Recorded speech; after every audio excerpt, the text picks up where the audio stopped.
Assalamualaikum warahmatullahi wabarakatuh. Perkenalkan, nama saya Esa Yusaima dari kelas 12 IPA 1. Di sini saya akan mempresentasikan mengenai substansi genetika. Apa aja sih yang akan dibahas? Nah, substansi genetika adalah materi yang menjelaskan konsep gen, DNA, dan kromosom, serta menjelaskan hubungan DNA, RNA, polipeptida, dan proses sintesis protein. Yang pertama, saya akan membahas mengenai pengertian dari DNA. Asam deoksiribonukleat atau lebih dikenal dengan singkatan DNA adalah salah satu jenis asam nukleat yang memiliki kemampuan pewarisan sifat. Keberadaan asam deoksiribonukleat ini ditemukan di dalam nukleoprotein yang membentuk inti sel. Selanjutnya, saya akan membahas mengenai struktur dari DNA. Struktur DNA adalah heliks beruntai ganda. Struktur ini berbentuk spiral yang terdiri dari dua untai DNA yang saling melilit.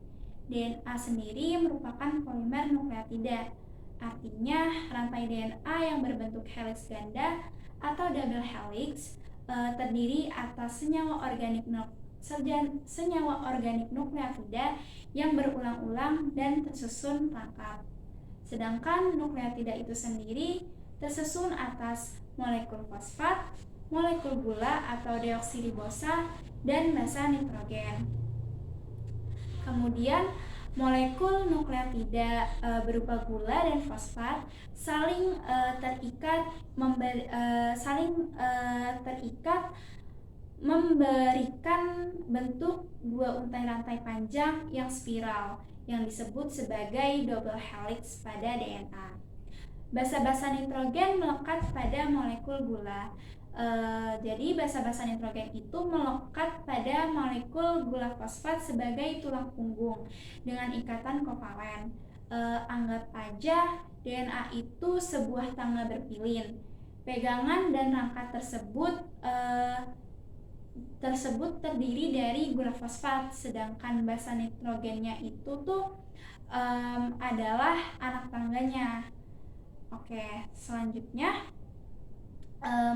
satu basa nitrogen terdiri atas dua golongan. Yang pertama ada golongan purin, yaitu memiliki cincin ganda berupa adenin dengan lambang A dan guanin dengan lambang G.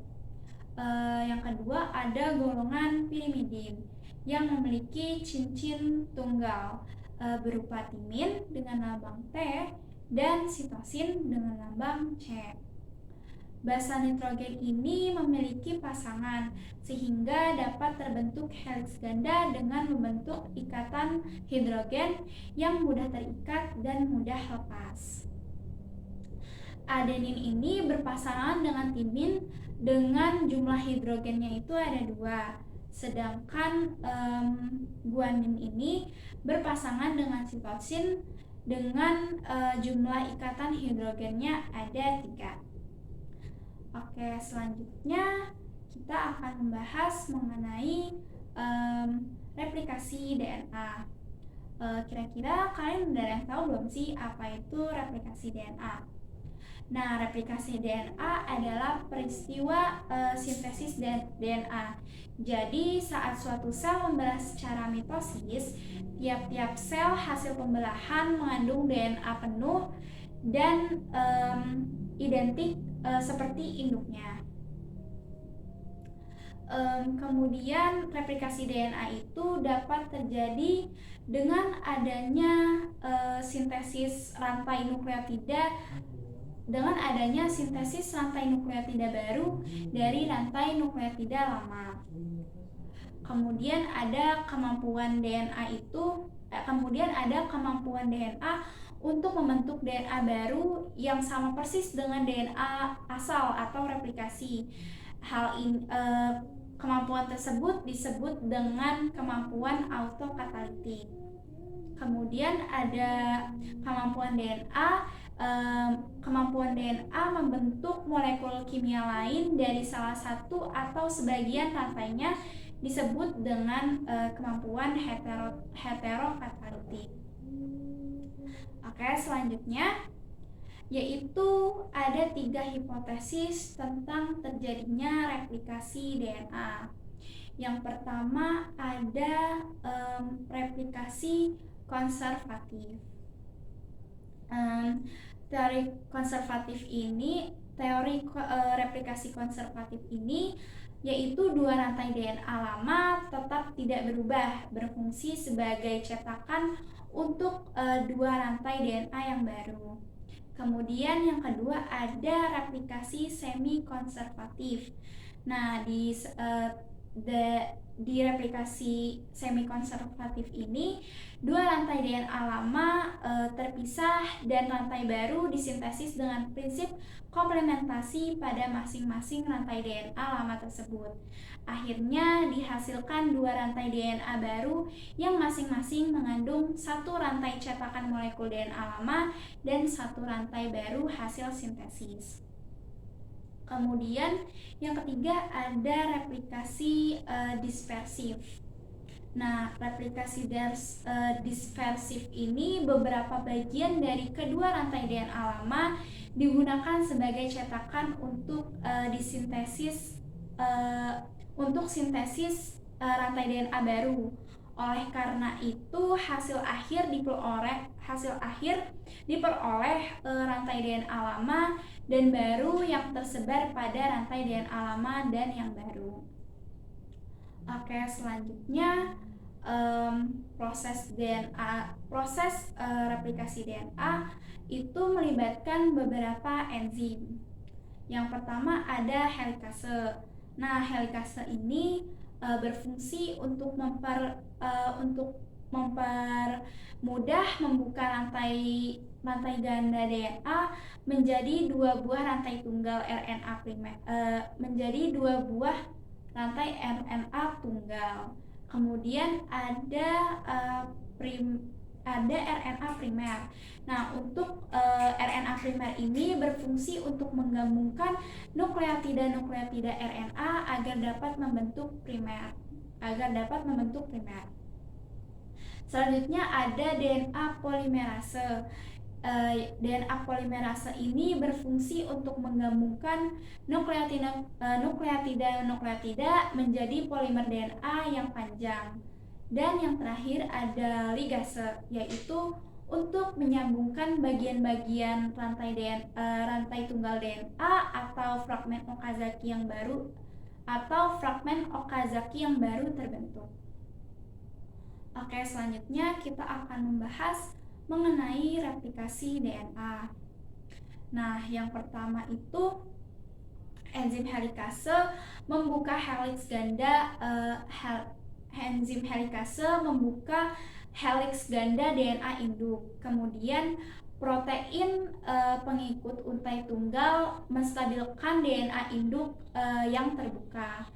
Itu kemudian untai utama atau leading strand disintesis secara terus-menerus pada arah 5 aksen menuju 3 aksen oleh DNA polimerase, dimulai dari satu primer RNA yang disintesis oleh enzim primase. DNA polimer kemudian menggantikan nukleotida primer RNA dengan DNA. Selanjutnya untuk memanjangkan untai baru DNA yang lain, DNA polimerase harus bekerja di sepanjang cetakan yang jauh dari cabang replikasi. Untai ini disebut leading strand atau untai lamban dan disintesis secara tidak kontinu. Enzim primase ini mensintesis primer DNA pendek yang kemudian diperpanjang oleh DNA polimerase membentuk fragmen Okazaki. Setelah RNA diganti menjadi DNA oleh DNA polimerase yang lainnya, DNA ligase menghubungkan fragmen Okazaki ke untai yang sedang tumbuh. Bisa dilihat dari gambar yang akan tertera di sini. Yang pertama itu helikase membuka pilihan memisahkan rantai dari induk. Kedua, pita kontinu disintesis oleh DNA polimerase. Ketiga, pita diskontinu terbentuk terputus-putus. Keempat, setelah RNA primer digantikan menjadi DNA ligase menyambung ke fragmen Okazaki. Oke, selanjutnya kita akan membahas mengenai RNA. Untuk RNA di sini saya akan membahas dulu mengenai pengertiannya. Nah, RNA adalah materi genetik yang terdapat di dalam inti, sitoplasma, dan matriks plastida. RNA merupakan rantai nukleotida yang molekulnya lebih kecil daripada DNA dan berperan dalam sintesis protein. Selanjutnya yaitu ke struktur RNA. Struktur dasar dari RNA ini mirip dengan DNA. RNA merupakan polimer yang tersusun dari sejumlah nukleotida. Setiap nukleotida memiliki satu gugus fosfat, satu gugus gula atau deoksiribosa, dan satu gugus basa nitrogen. Basa nitrogen RNA tersusun atas basa pirimidin yaitu urasil dan sitosin, dan basa purin yaitu adenin dan guanin. Berdasarkan tempat dan fungsinya, RNA dibagi menjadi 3 bagian. Yang pertama yaitu ada RNA duta atau RNAd, atau bisa disebut messenger RNA atau RNAm. RNAd ini merupakan RNA terpanjang dan terbesar, berperan sebagai pola cetakan untuk membentuk polipeptida dengan jalan mengatur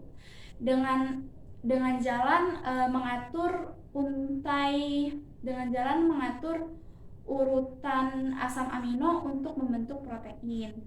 Pada rantai RNAd terdapat kode-kode genetik berupa untai basa nitrogen yang disebut kodon. RNAd berfungsi menyampaikan informasi genetik dalam bentuk kode genetik ke ribosom. Yang kedua ada RNA transfer atau RNAT. Terbentuk di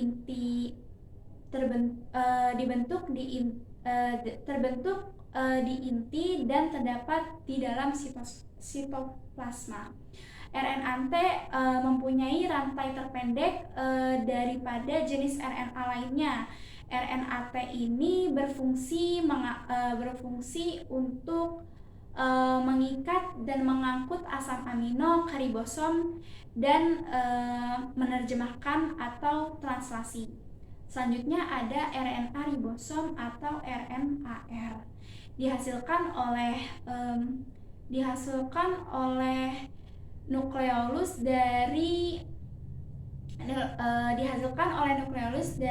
dan merupakan RNA yang berada pada ribosom. RNAR ini dibentuk gen-gen khusus yang terdapat pada nukleolus, berfungsi menyusun asam amino menjadi protein. Oke, next kita akan membahas perbedaan mengenai DNA dan RNA. Yang pertama dari bentuknya.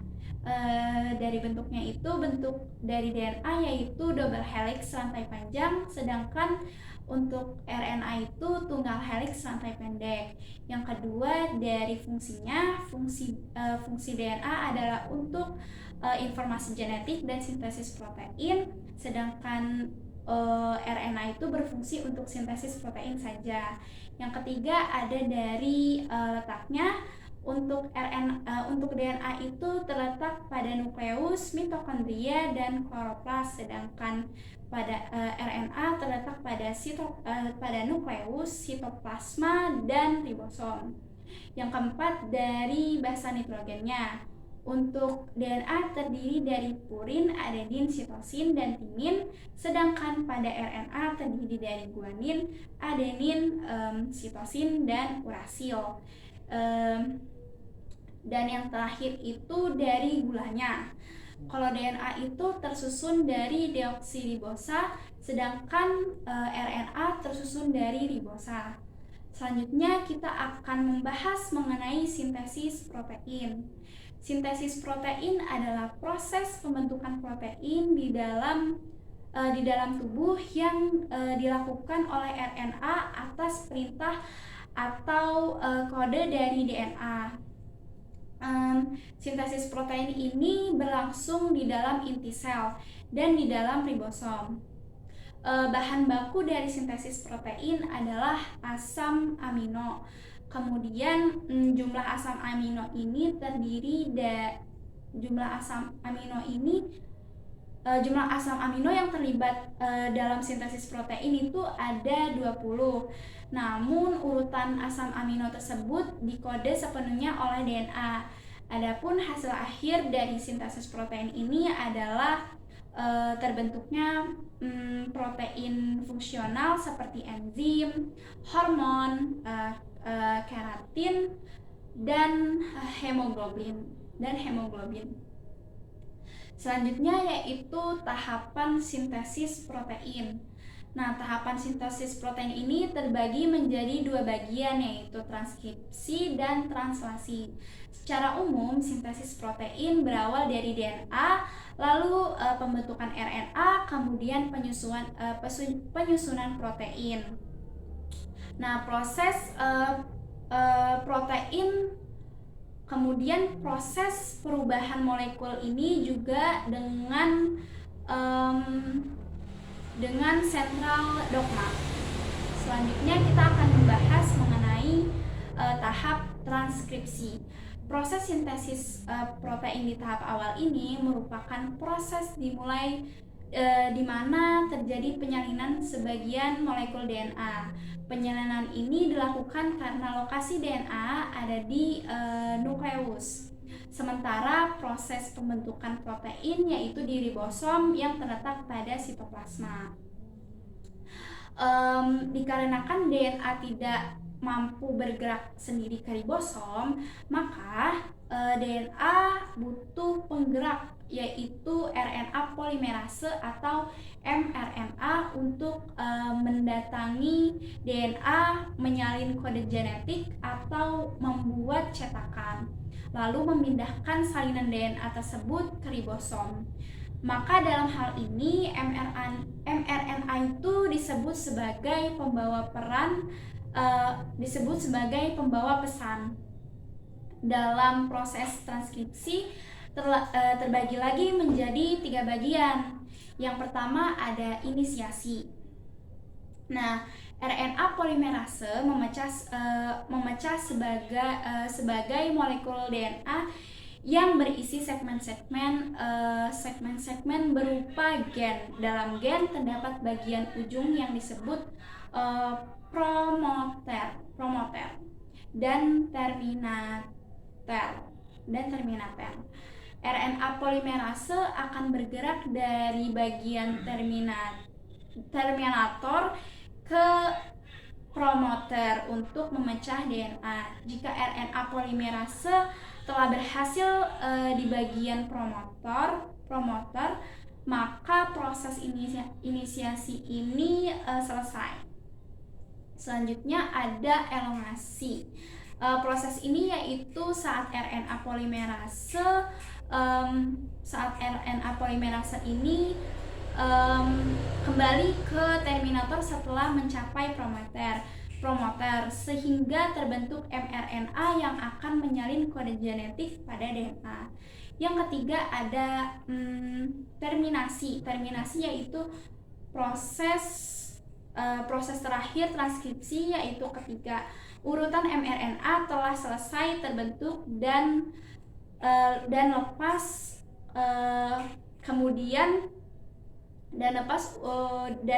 dari DNA untuk pergi ke ribosom. Yang kedua yaitu tahap translasi. Ketika mRNA yang membawa salinan DNA berhasil membawanya ke ribosom, terjadilah proses translasi, yaitu proses proses penerjemahan atau penguraian kode-kode genetik hasil salinan DNA yang sudah dibawa mRNA sebelumnya. Kode genetik ini yang akan menghasilkan polipeptida sebagai penyusun protein. Selama proses ini, sel membaca informasi pada messenger RNA atau mRNA dan menggunakannya untuk membuat sebuah protein. Nah, translasi ini juga terbagi menjadi 3 bagian. Sama dengan transkripsi, yang pertama ada inisiasi. Nah, dalam proses inisiasi ini, mRNA datang membawa kode-kode DNA sampai ke ribosom. Kodon pertama yang bertemu ribosom disebut kodon start atau AUG. Kemudian ada yang kedua itu ada elongasi. Elongasi yaitu kodon yang dibawa mRNA akan diuraikan atau diterjemahkan menjadi asam amino, kemudian masing-masing digabung dengan tRNA yang membawa asam amino untuk menyusun protein, sehingga gabungan tersebut akan membentuk rantai polipeptida. Dan yang terakhir yaitu terminasi. Proses translasi terakhir yaitu saat salah satu kodon stop atau UAA, UAG atau UGA bertemu dengan ribosom yang kemudian menjadi kodon stop atau AUU. Demikian penjelasan mengenai materi substansi genetika. Mohon maaf bila ada salah kata dari saya. Demikian yang dapat saya sampaikan. Kurang lebihnya mohon maaf. Wassalamualaikum warahmatullahi wabarakatuh.